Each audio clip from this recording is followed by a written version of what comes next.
Hello, welcome to Manibil, part 3 of my deconstruction of a video from Essentia Foundation on the new worldview to explain it all, right?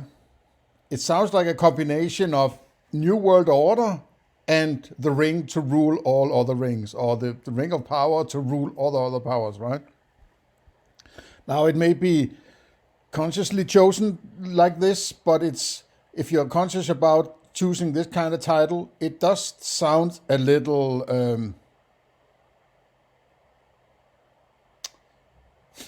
what would you say, right? Well, never mind. You know what I'm going, right? So it's just it's what's the word I'm looking for? Patronizing and authoritarian and sort of besserwisser. I know what is best for you, you little, stupid little peasant, right? We are the academia, we are the academics with a big think, right? You have to, what?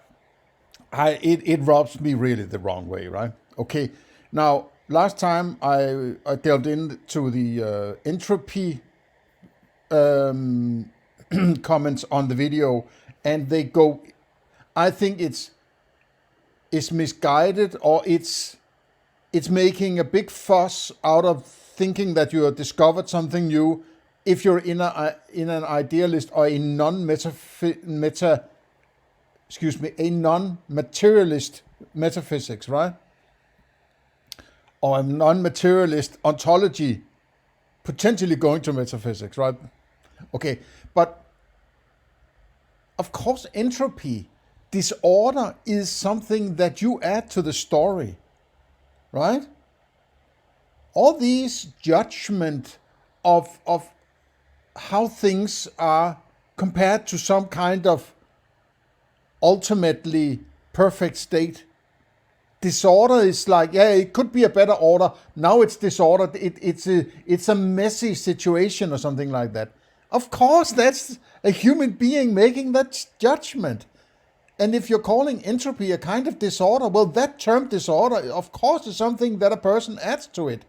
But just because some idiot at some point called this particular kind of constellation of energy disorder, doesn't mean that everybody all of a sudden have to define this or that or the other, right? Ask the person who came up with the term disorder, right? What did they mean by it? I have it's the same way as saying that, well, somebody said that they have experienced Santa Claus, so now I have to explain what is meant by Santa Claus. No, I don't, right? And that's why it's so important that you have a starting point, which is a rigid kind of ontology, from which you can judge all the various terms used to describe this, that, and the other, right? What are they actually talking about, right? And if people talking about aspects that should be quickly identified as a particular category within their own ontology, and they're struggling with pointing that out, or maybe making it more confusing, the explanation, it might point in the direction that there's actually something wrong with their ontology, right? In my recent scrutinization of Bernardokastrup's ontology of analytic idealism, he basically says it'll take him 140 pages just to elaborate on his ontology. I'm not buying that, right? I'm not buying that is a good kind of ontology. It cannot possibly be if you need 140 hardcore, academically packed pages just to illuminate what the fuck you're talking about, right? If you can't present your ontology in a one-pager and, explain it in a 10 minute or 15-minute video or whatever it will take, there's something wrong. Because an ontology is a description of what there is, right? It's not a scenario where you're saying, what if there is this and what if there is that? No, that's not an ontology. That's just guesswork or theorizing about something that should be based on ontology, right? So you're already at that point stepping out of your ontology. Ontology is describing what there is, which is basically pointing out, identifying, classifying, and describe interdependencies of your phenomena.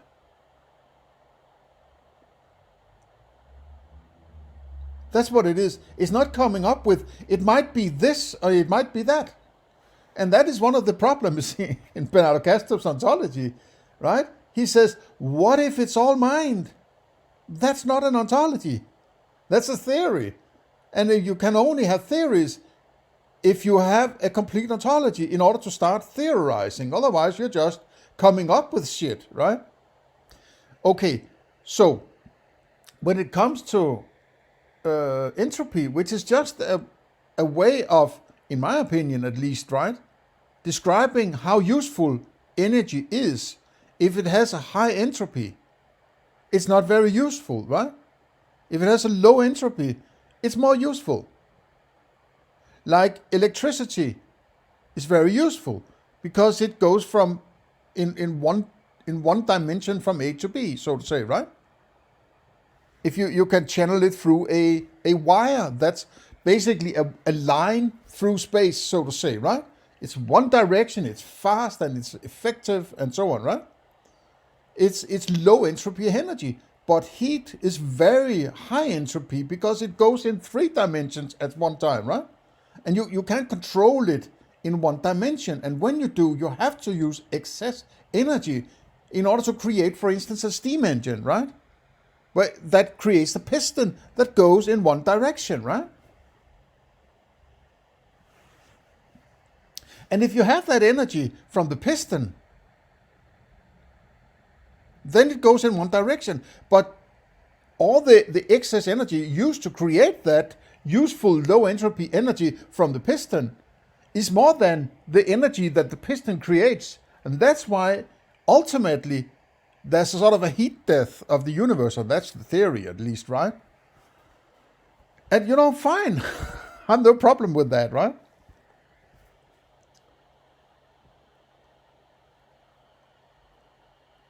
And it reminds me that you can see money as a low entropy economic value, right?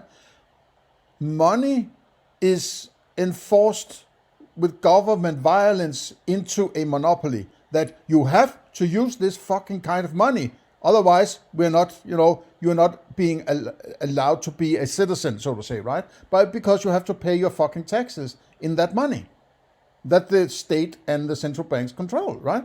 So it's artificial liquidity of a kind of money that you are being forced to use, right? There's not a free market in money. Money is then the lowest entropy of economic value because everybody is forced to use this money, so everybody will accept it as, legal tender, as it's called also, right? Because those who are transacting all need to go each month and pay their taxes in this kind of money. So it creates it's easier to get the energy from the piston if people are forced to use a lot of energy to create piston energy in the steam engine, right? Then if you can just steal some of that steel engine energy, it's much easier or useful energy than you actually have to go and find the firewood and build the fire or build the coal engine and use that extra energy, which is usually manual labor and so on, right? If you can just sit down and say, you just have to give me 40% of that piston energy, and then you can go out and do whatever you want with that, low entropy energy. That's what taxation is, right? But you can't survive without doing that steam engine thing. Right? I'm working in a metaphor here, but I hope you understand, right? Okay. Let's get back into the video, and I wanted to jump down to free will.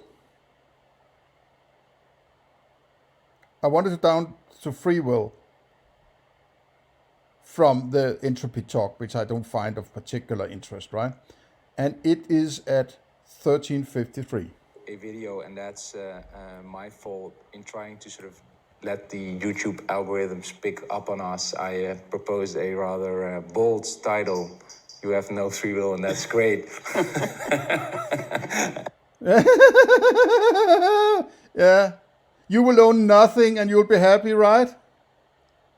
Are you friends with the World Economic Forum, right? And Klaus Schwab, right? You have no free will, and that's great. Oh. And we got a lot of comments on that video, and it also left me puzzled, Bernardo. We talked about free will for more than an hour, and it really gave...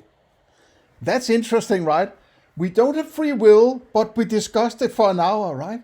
How can you, two individuals that don't have free will, how can they possibly, by some incredible coincidence, come together and talk about not having free will?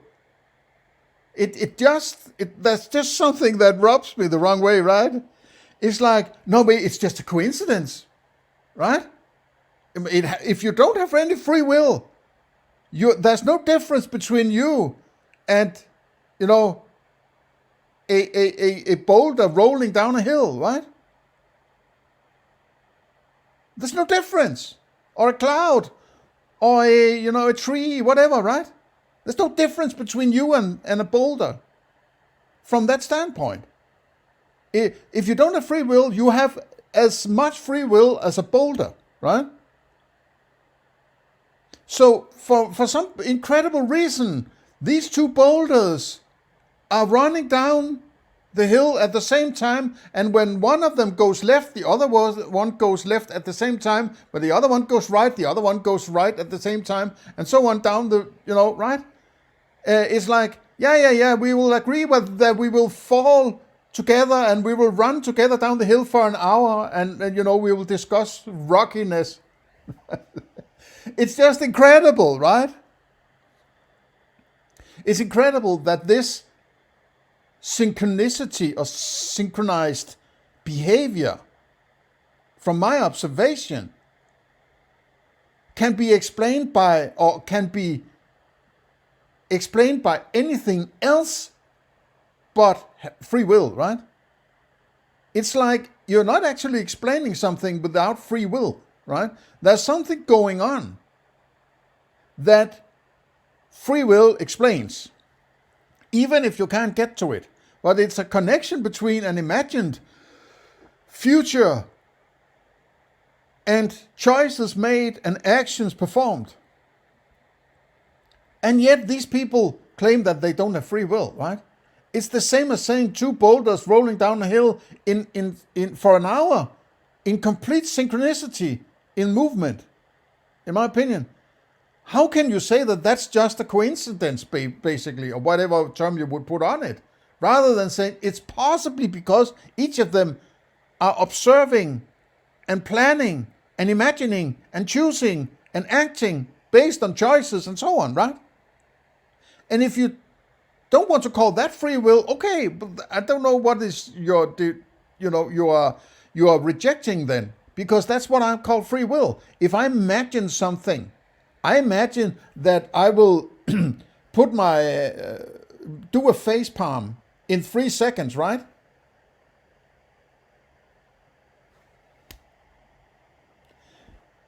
Is that coincidence, or is it because I decided, I imagined, I chose, I acted in accordance with it, right?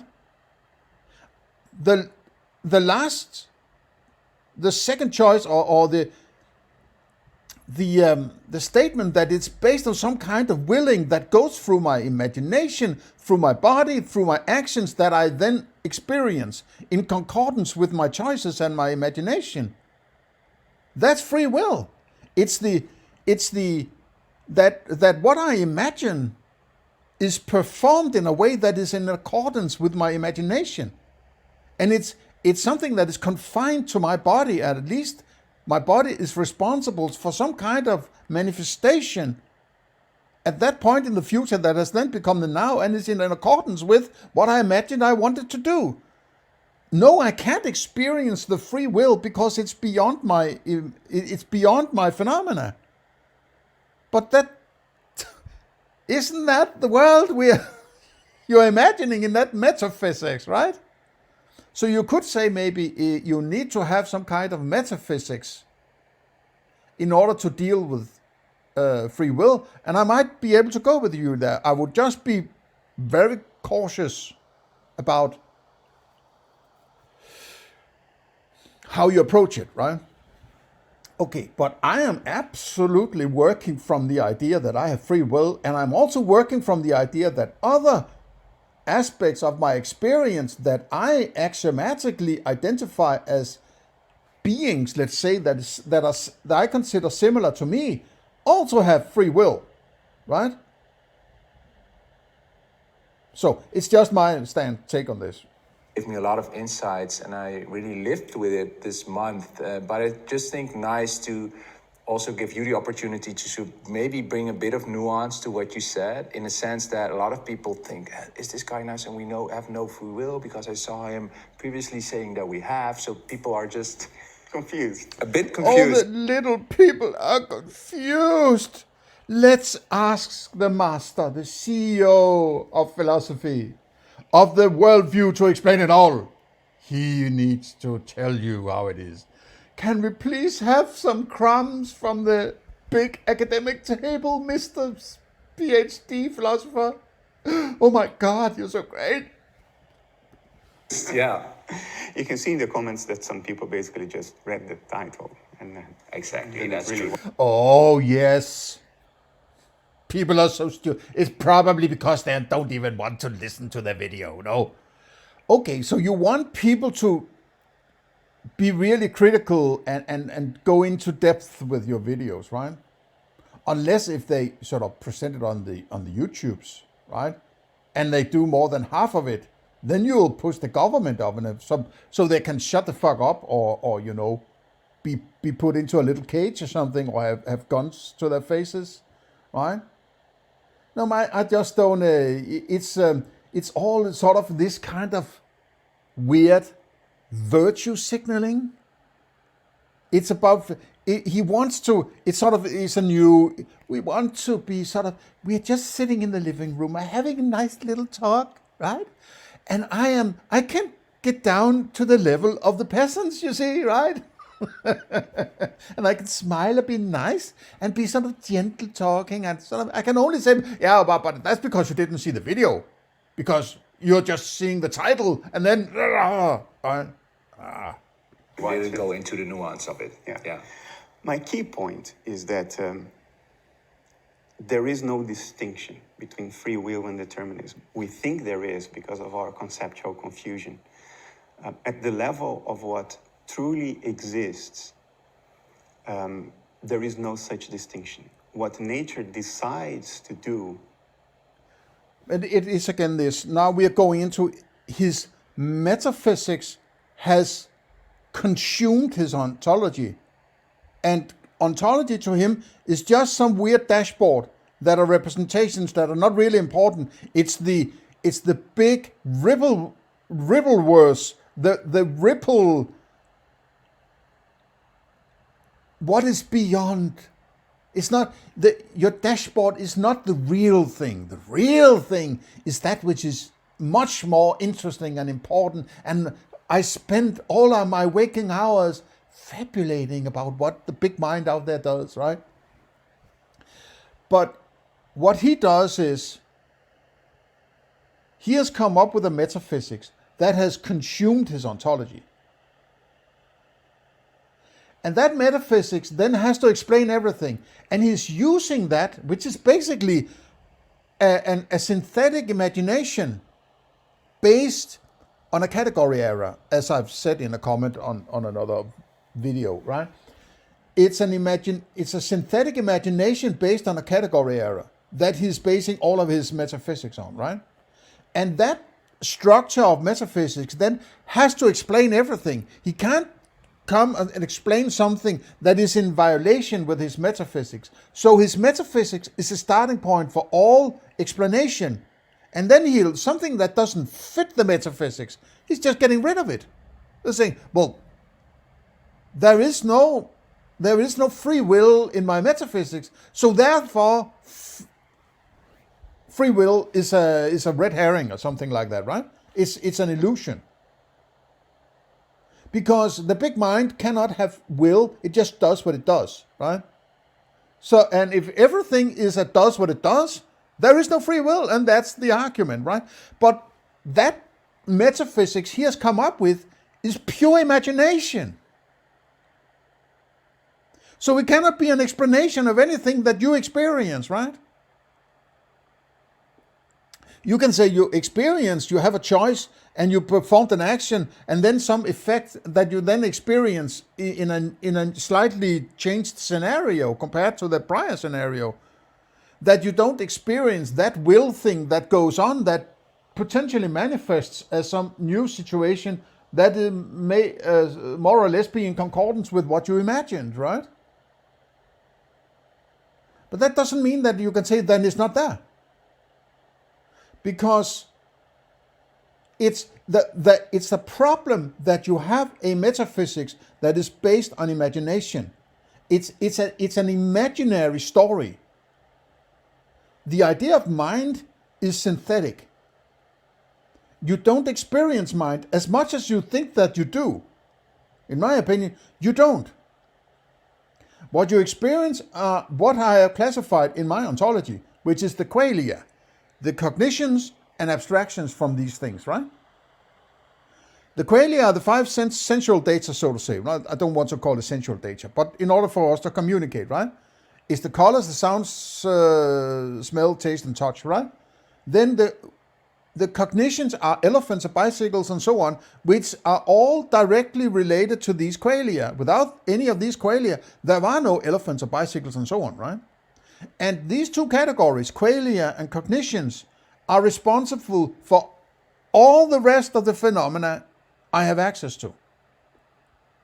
Even if I'm let's say I'm very euphoric someday, right? For some reason, I bet you, if I sat down and analyzed why I'm a euphoric, it all comes back to some kind of experience, be that a qualia or a cognition. It might be a memory of it that creates the euphoria, or an expectation of what might happen in the future that creates euphoria. But all these things all come back to experience. My category A and my category B, which are qualia and cognitions, right? So, if you come up with the idea of mind, then you're already down in category C, which is an abstraction from something else, right? And that something else that it abstracts you to is more fundamental than your imagination of mind. So mind cannot possibly be foundational in any kind of ontology or metaphysics. It's a foundational problem that he can't see, because I think because he wants to have that that magic avenue into an explanation of what goes on beyond his experiences, right? And then it comes back to bite him in the ass and say, okay, I came up with the idea there's nothing but determinism out there. Then I can't have free will according to Bernardokastrup, because there is no free will I can access, because there is no free will in that world out there, right? So why would there be free will in my understanding? No, I'm just thinking there is free will. There isn't. Now, there are huge problems and ramifications for this, right? The ultimate result of it is I'm not responsible for what I'm doing, right? Now, if you can convince people that you don't have free will, you can always get away with basically whatever you want. Because you can always say, well, I don't know. It's not my fault. I don't have free will, right? So I gassed these 6 million Jews. Well, that's just what happens. I don't have free will. Don't blame me, right? Now, that's why I'm kind of baffled, because if I get an email from Essentia Foundation that threatens me into submission by saying if I keep doing this criticism of their philosophy, that they will push the lawyers and government on me, right? Isn't that an expectation of somebody at least having free will to act in accordance with an imagined future that they are seeing and acting accordingly, right? But they can get away with it. No, we don't have free will. That's just what happened, right? So you're lured into this gaslighting scenario. I am always suspicious whenever people say that they don't have free will. What I immediately see in front of me is somebody who wants to get rid of responsibility for their own actions. Right? They want to live in this, I didn't do it, it was the genie inside me. It was the little demon or daemon who did it, right? I can't help it. I'm just a tool of the big mind, right? So Essentia Foundation is basically somebody agreeing that they're getting together, but they don't have free will, apparently. Right? How do you get people together that don't have free will? How can you create an understanding of a foundation or a collective if you can't get people to act in a particular way? Right? Everything, when I look at the world, right? Everything looks like human beings have free will, at least to some extent, right? People, the cars follow the road every day. All the cars follow the road. If they didn't have free will, you should be seeing a car just all of a sudden go into the ditch or into the fields or, just like that, right? Why is it that it's the most efficient and low entropy state that people keep being in? If they don't have free will to do it, to adjust it, right? Those who drive on the road didn't create the road, right? They have to look at the road in order to make sure that they stay on the road. So don't you need some kind of free will to make sure that you're staying on that fucking road? Why would you dare to venture onto a road and drive a car if you didn't have will to adjust your behavior using that car? You might jump over a bridge with your car, something. Who the fuck would know that? No, you expect to be able to adjust that car so it fits with the story you are imagining about what is going to happen when you sit in that car and drive on that road.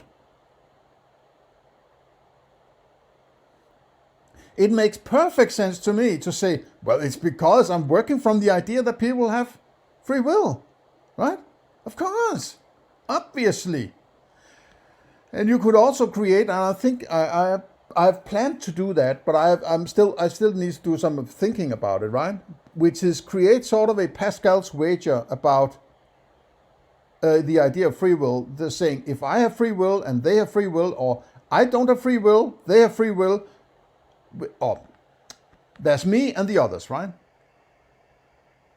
The others can have free will. I can have free will. They can't have free will. I can't have free will, or vice, or opposite, right? In other words, either we both have free will or we don't have free will, or I have free will and they don't have free will, or I don't have free will and they have free will, right?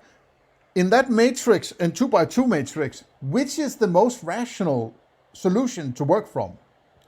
And that is getting to an axiomization of your approach to this, right? If you get into a dilemma or some kind of matrix scenario of your thinking where you have to decide, then you need to rationalize about it, I think. And by rationalization, I mean which is least risky. Is it if I have free will and they don't have free will, what's the outcome of that? What's the worst case, right? If I don't have free will and they have free will, what is the worst case, right? If I have free will and they have free will, what is the worst case, and so on, right? It's a 2x2 scenario, right? And whatever is the best approach to that is the axiom I'm going with, right? That's one way to do it. Okay, let's back into the foundation here. Is both what it desperately wants to do and what it must do. How the hell does he know all about it? He has, it's like he has been, this mystic who has sit in his armchair late one night and talked to a big mind outside himself. It's like it is so mystic in its approach that I'm sort of I have a hard time understanding how somebody who supposedly is very scientific about things and very sort of tries to be rigid and so on and so on and so on can sit there and talk about something he doesn't have direct access to and explain to you how it works and so on, right? That is a kind of megalomania, in my opinion. I would advise you to be extremely skeptic and cautious about taking this seriously. Be very, very careful, right? Be very careful. What nature does is a result of what nature is. Nature wills what it... Okay, so what there is an ontology, right? An ontology is, according to Stanford, and I'm basically from a sort of foundational point of view on board with that. You might elaborate on the use of terms and so on. But what there is an ontology, and I always talking about that which is beyond what is, which is metaphysics, beyond its experiences, right? And he's talking, it is what it matter is what it is. But you can't say that because there's ontology. That's what you have access to. That which you don't have access to, you can't say what it is because you don't have access to it. It's this, he is dissolving he's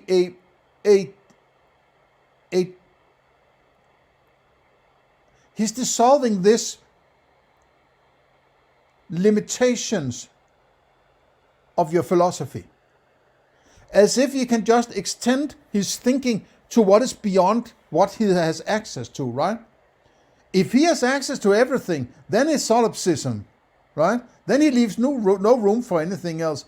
If he leaves something to be outside his experience, then his ontology, it describes his experience. And if he talks about an outside that does what it does and is what it is, then what is it then?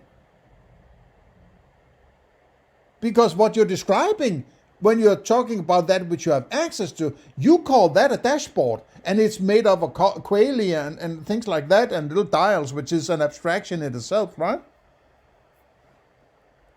So he is blurring the lines about what he's talking about, and I don't feel very little comfortable with it, right? Because it seems like he's just throwing words around and sort of ending up with something. Oh my God, there's a God. Oh my God, now I've explained everything. Sort of, no. I think you're just, manipulating your own mind using words here, right? I need rigidity at this foundational level of philosophy. I can't just, it is what it is because it does what it does. Fuck you, man, right? It wills because it is what it is. And it can't will otherwise without being something that it is not. But of course, it is what it is. So it will. Of course it is. This is mystic language, in my opinion, right? This is the crazy guru who is deliberately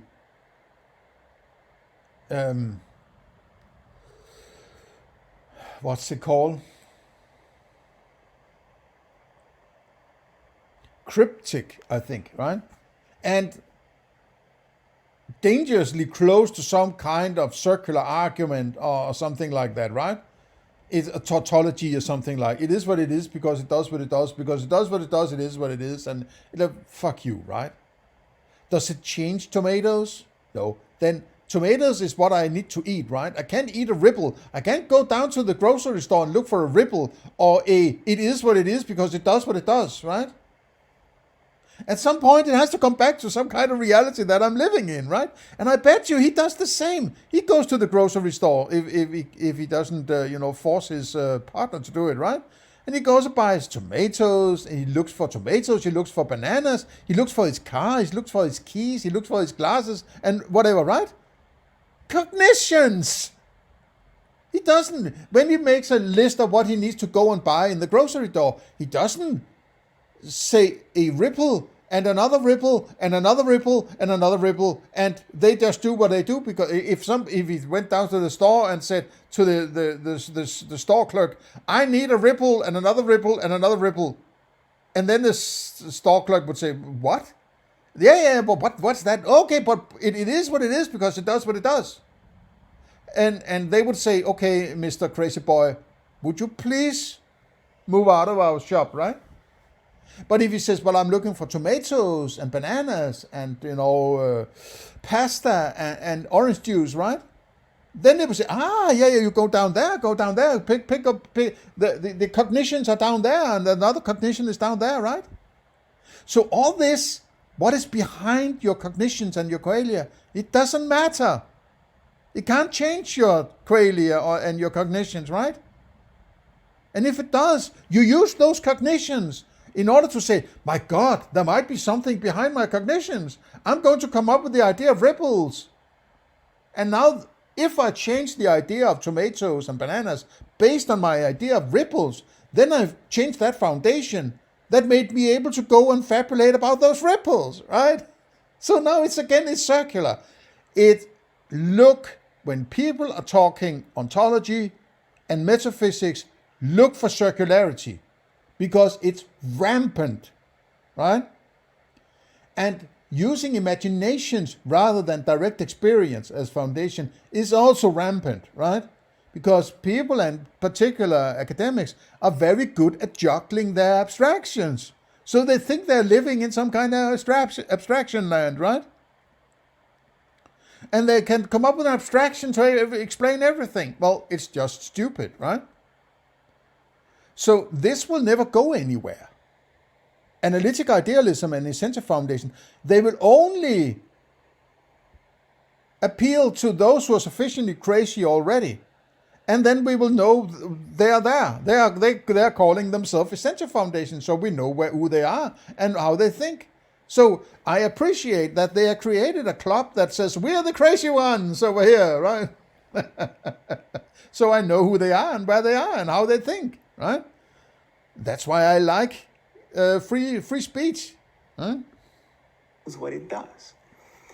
There is no external environment beyond nature to impose choices on nature. What nature chooses to do comes out of. But what is nature then? What you are? It's like he thinks he's some kind of spokesperson for his or the content of the metaphysics. He's speaking on behalf of the big mind or something like that. He's like a Jesus who thinks he's the son of a God or something like that, right? He has Jesus complexes, right? He's thinking some kind of savior. Well, you have to read between the lines because he's a very good sophist, right?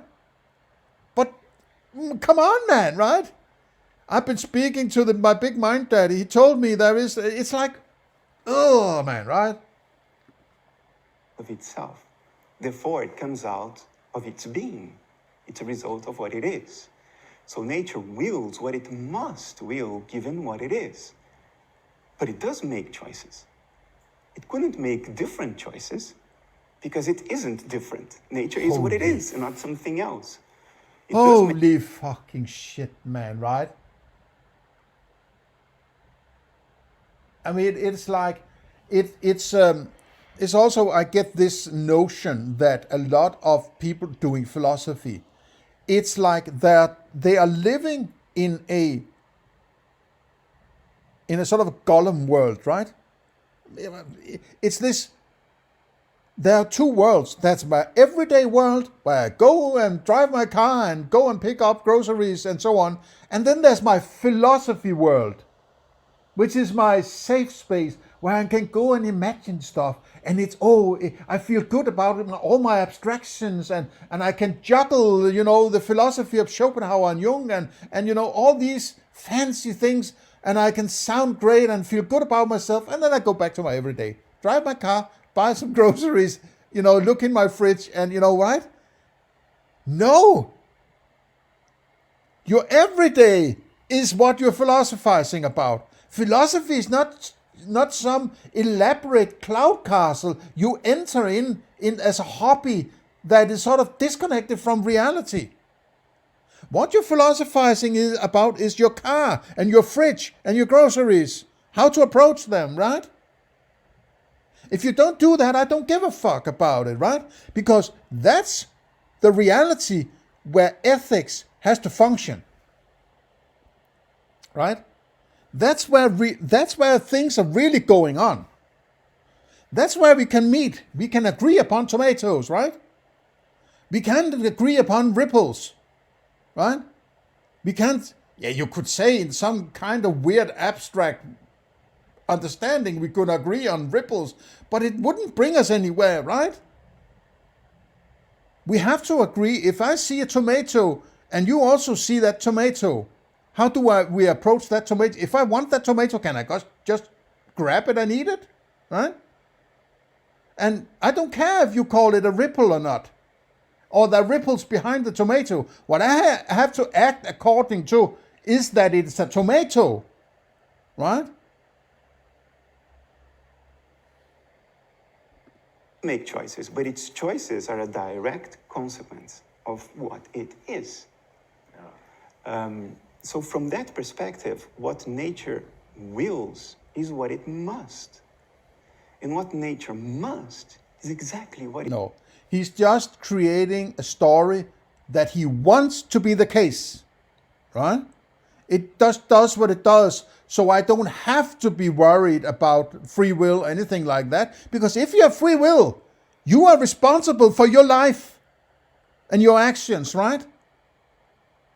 That's a more daunting approach than the mind just does what it does, so I can't help it. I don't have free will, so I just follow with the stream of the big mind, and it sucks me dry in 30 years.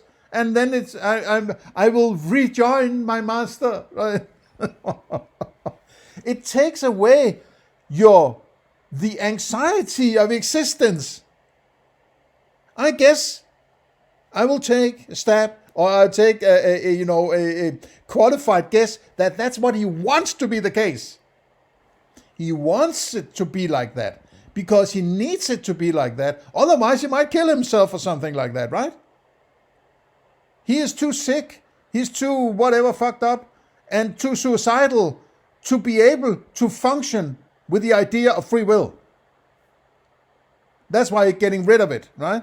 And he wants to convince you about it. He wants, rather than taking responsibility for his own life, he would rather try to convince you in the sophist manner that you don't have free will, so he doesn't have to have free will, right? It's pathetic. It's attempting sophistly to remove responsibility for his actions or his life as such, right? And he wants to convince everybody else so that he can stay in that idea. It's pathetic. But it wills. So there is no distinction at the level of nature between free will and determinism. And that's why we can both say, you have free will, because you're a part of nature, and nature has free will. But why does nature have free will? Because it's the same as determinism, and determinism is true. So by the same token, you could also say... That? I mean, do you get what he's saying? Well, what's the matter with this dude, man, right? It's one of these scenarios where you are more confused about what is being talked about than before you started talking about it, right? You're only confused on a higher plane now, right? This sounds like somebody who wants to throw a lot of fancy words at you in order to confuse you so much that you say, I guess he's right because he's so brilliant. He has 6 PhDs, so he must be smart, right? And he has more than, 29,000 subs on Essentia Foundation, so there must be something, No. Always, always, always, please think for yourself, right? If there's something that somebody else says that doesn't make sense to you, stay with that thought. Don't just say it must be because I'm stupid. No. Always think for yourself, right? Unless you can see the philosophy behind the conclusions, don't take any solution as given, right? Or never take anything for given, but don't even attempt to fit the conclusion into your own story or into your own philosophy before you have scrutinized all the philosophy it took to get from one conclusion to the next conclusion, right? What he's basically saying, out there beyond your experiences, there is this thing that does what it does, and it is what it is, and it in some ways it has free will, and it doesn't have free will, and it can't will but what it wills because it does what it wills, and it wills what it does, and therefore free will and no free will, and it's like right. Be fucking careful with these people, man, right? Everything is deterministic. Why? Because free will is true, but free will is the same thing as determinism. So free will is the same thing.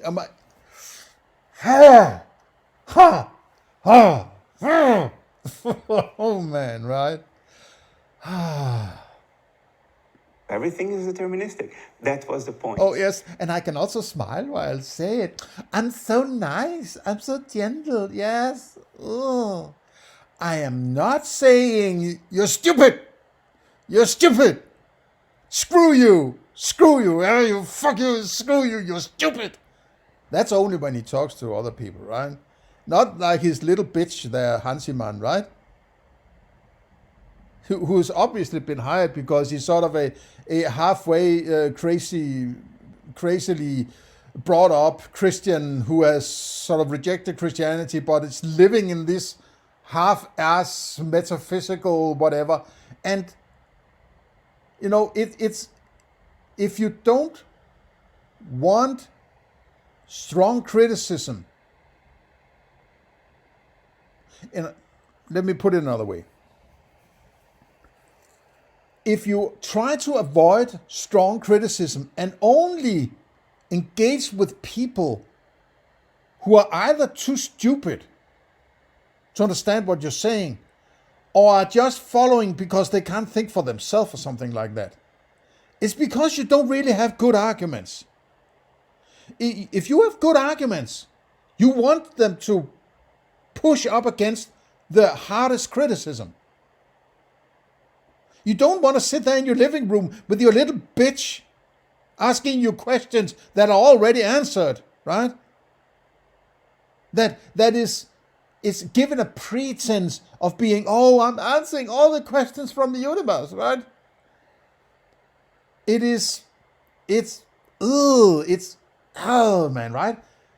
It's sort of this pretense, this sheen of niceness, right? This a pile of doctorates that is glazed with, cake glazing and slices of banana and whatever, the strawberries on your cake. But when you take a, slice, it just looks like dog turds inside, right? And it's going to yell at you, "You're stupid! Screw you!" if you have it. That I was trying to get across. Of course, we all make choices. We are parts of nature. We make choices every day, thousands of choices every day, starting from whether you touch the ground with your... No, no, no, no, no, no, no, no, no, no, no, no, no, no, no. Touching the ground is not a choice. That's an action, right? That's not a choice. Choice is an imagination. You imagine that you can do this. Actually, touching the grass is an action. It's the connection between the choice and the action that is an idea of free will. You're just walking around the free will and going into metaphysics and jumping over what actually the point of free will is, in order to convince your listeners that there is no free will. It's pathetic, man. Left or your right foot the moment you step out of bed. That's not a choice, that's an action. I mean, can you fucking believe how stupid this is? He's classifying an action as a choice. He's conflating them, right? And also, another thing is, he has to have direct experience of these things that he calls choices, that are actually actions, based on his legs, or his foot, or his bed, or his whatever, right? He has to have an ontology to understand all these things that he's talking about now. But apparently that doesn't matter. No. It's about the ripples and the big mind that does what it does because it is what it is. Otherwise, I have to kill myself. The world is run by psychopaths, crazy people, and useful idiots, right? It's just a matter of which one we're dealing with now. The idea of determinism does not deny the obvious empirical fact that we are always making choices. What it denies is the abstraction that we call the could have been. I could have chosen differently. So now he appeals to a memory of a set of choices where you chose one of them and acted accordingly, and you rejected some other choices that you could have done. You could have went left, you could have went right. If you went right, you didn't go left, right? But you have a memory that you had the imagination that you could go left. He says that you could go left is now a fantasy of some kind. Well, yes, obviously, because it's about the past. You can't go back into the past and go left, right? If you went right. But that doesn't mean that you didn't have the imagination of going left. But you chose to go right. Free will is not about the past. He is a fucking sophist when it comes to this. And this is the same argument as that dude, what's he called? That crazy Four Horsemen guy, guy.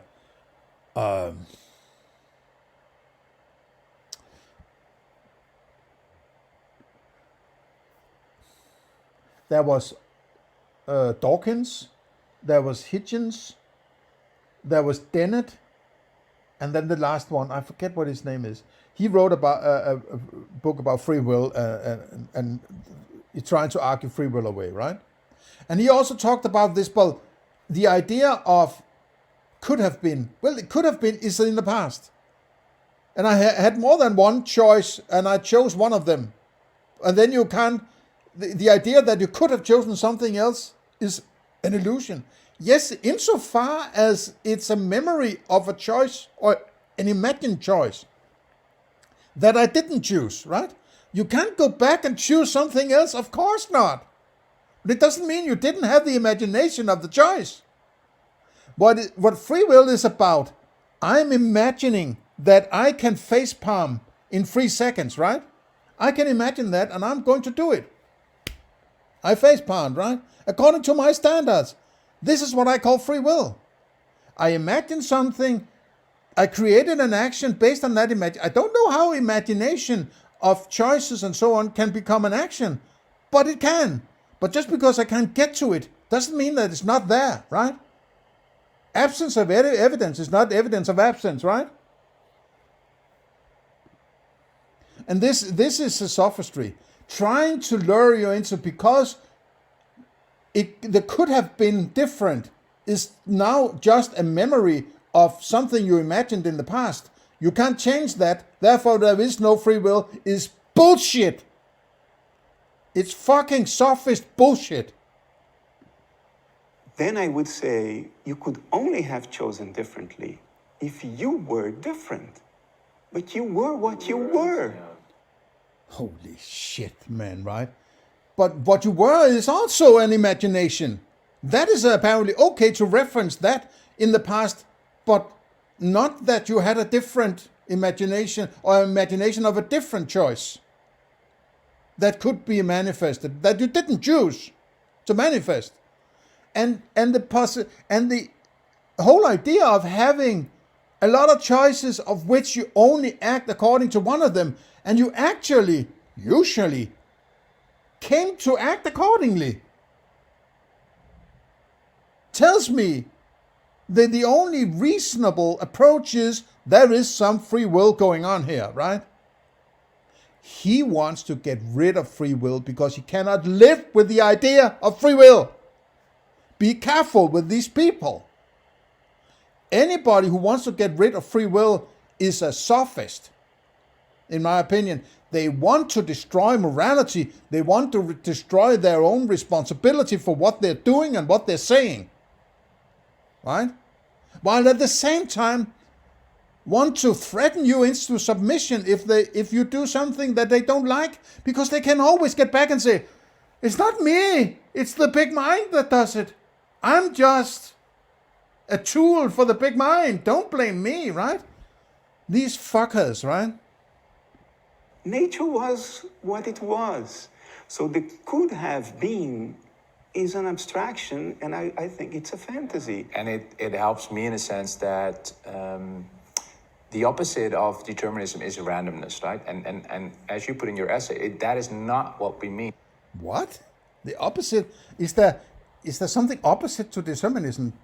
Just because you have a term, a description of something, doesn't mean that there's necessarily something opposite to it, right? What's the opposite of cancer? Isn't that not cancer? So the opposite of determinism is not determinism, right? When we say our free will, you not say it's random. No, you mean it is determined, but it's not determined by. It's determined by what you prefer to be determined by, right? That's what you like to think. I want it to be determined about my wish to sit down here with Bernardo made me sit here down with Bernardo. But then again, it is. Okay, so you chose to do it. I mean, how can you explain that you called him on the phone 3 days ago or whatever, or an SMS or an email or whatever, and say you have to be here at that place at that time, right? How can you do that? How can you work from that idea and then see it unfold? First of all, if you expect to be somewhere in 3 days, in a particular place and particular time, in 3 days, for instance, you would have to say, I can't promise you anything, because I don't have free will to act accordingly. But you're never saying that, are you? You're expecting all sorts of shit to happen based on your choices, right? And then you get to claim you don't have free will, man. It's completely fucking crazy. And there's also, and this is sort of something I remember from Stefan Molyneux, which I tend to agree with, though I don't like much of Stefan Molyneux's philosophy, to be honest, right? But he talks about what is actually the difference between what you are presenting as, let's say, determinist, compared to free will.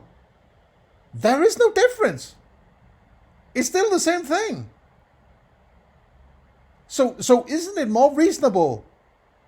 So what's the difference? You go about the same thing as if you had free will. If you said you have free will, it would be the same thing. So saying you have free will or not free will, it's in the end, in reality, it's the same thing going on, in my opinion. So maybe it harkens back a bit to my idea of the Pascal's wager approach, where you figure out what's actually the most rational approach to this, and then get to that instead of this bullshit, right? Okay, I would like to keep this under the 1 hour. I'm getting close to 20 seconds. So, Happy New Year, and beyond that, have a nice day. See you in the next one. Bye-bye.